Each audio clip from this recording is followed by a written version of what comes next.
6 जनाको साट हो। संविधानमा वरिष्ठतम जो हुनुहुन्छ उहाँलाई नै चुन्नुपर्ने छ भनेको भए संवैधानिक परिषदको बैठकको पनि आवश्यकता पर्दैन थियो, सोझै वरिष्ठतमको नियुक्ति हुने व्यवस्था हुन्थ्यो होला। तर संविधानले त्यसो भन्दैन।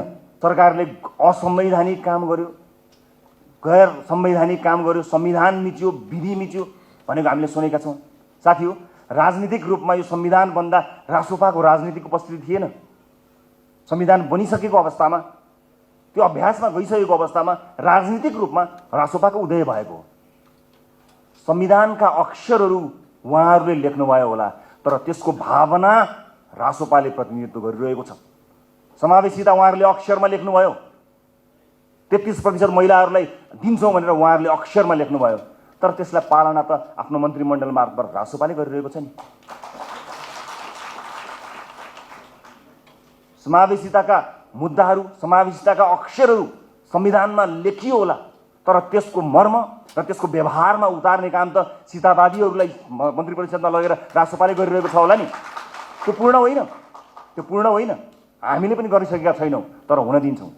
यो देशको संविधानले मेरिटोक्रेसी, क्षमताका आधारमा राज्यमा पहुँचको अवधारणा प्रस्तुत गरेको छ नि, तर त्यसको सुनिश्चितता, संविधानको त्यो मर्मको सुनिश्चितता रासोपाको सरकारले गरेको छ।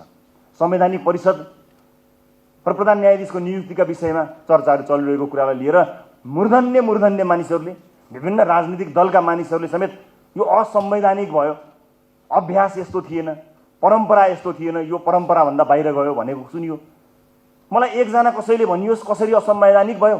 असंवैधानिक भएको भए 6 जना न्यायाधीशहरूलाई प्रधान न्यायाधीश बन्न सक्ने योग्य मान्छे भनेर यो चाहिँ संवैधानिक परिषदमा सिफारिस किन गरिएको? त्यही असंवैधानिक काम भयो होला नि। त्यही संविधान विपरीत कार्यक्रम काम हो। संविधान मिच्यो त्यसो गर्दा। 6 जनाको साट हो। संविधानमा वरिष्ठतम जो हुनुहुन्छ उहाँलाई नै चुन्नुपर्ने छ भनेको भए संवैधानिक परिषदको बैठकको पनि आवश्यकता पर्दैन थियो, सोझै वरिष्ठतमको नियुक्ति हुने व्यवस्था हुन्थ्यो होला। तर संविधानले त्यसो भन्दैन।